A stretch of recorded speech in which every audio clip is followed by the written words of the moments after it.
ডুবে গেছে সবকিছু, ভেসে গেছে পশু পাখি, দোকানপাট। যার ঘরে চাল ছিল, সকালে দেখা গেল সেখানে মাছের ঝাঁক। উঠানে যেখানে শিশুরা খেলে বেড়াতো, রাতের ব্যবধানে সেখানে বুক সমান পানি। চারদিকে শুধু পানি আর কান্না। কেউ হাঁটু পানিতে দাঁড়িয়ে শেষ সম্বল খুঁজছেন, কেউ বুক সমান পানিতে শিশু কোলে নিয়ে পাড়ি দিচ্ছেন অজানা দিকে।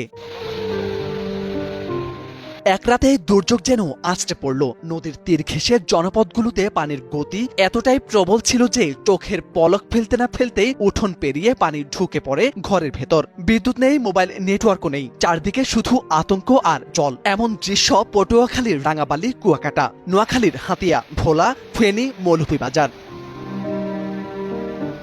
পটুয়াখালী থেকে বিচ্ছিন্ন রাঙ্গাবালির 2 লাখ মানুষ। 3 দিন ধরে নেই বিদ্যুৎ, 2 দিন ধরে মূল ভূখণ্ড থেকে বিচ্ছিন্ন। জেলার গলাচিপা ও রাঙ্গাবালী উপজেলায় অন্তত 20টিরও বেশি গ্রাম প্লাবিত হয়েছে। ভেঙে পড়েছে একাধিক পয়েন্টের বেড়িবাঁধ। এতে পানিতে তলিয়ে গেছে শত শত ঘরবাড়ি, ফসলের মাঠ ও হাটবাজার। হাজার হাজার মানুষ এখন পানিবন্দী অবস্থায় দুর্ভোগে রয়েছে।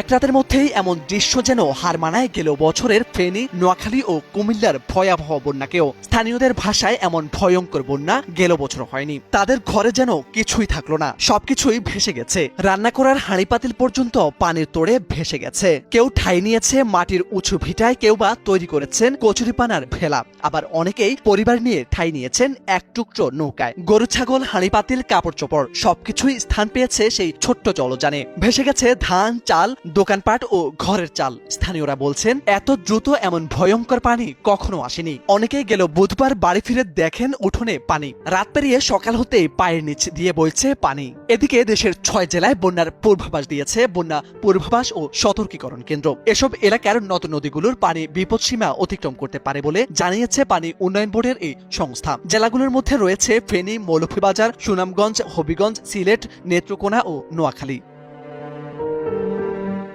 বন্যার পানি একদিন নেমে যাবে, কিন্তু যেসব শিশুর বই ভেসে গেছে, যাদের গরু ভেসে গেছে, কিংবা যার ঘরটাই নেই হয়ে গেছে, তাদের জীবনে এই ভয়াবহ রাত হয়ে থাকবে চিরস্থায়ী এক দুঃস্বপ্ন। এই গল্প শুধু বন্যার নয়, এটি নিঃস্ব হয়ে যাওয়া মানুষের অস্তিত্ব সংগ্রাম, তাদের কান্নার এক বাস্তব প্রতিচ্ছবি।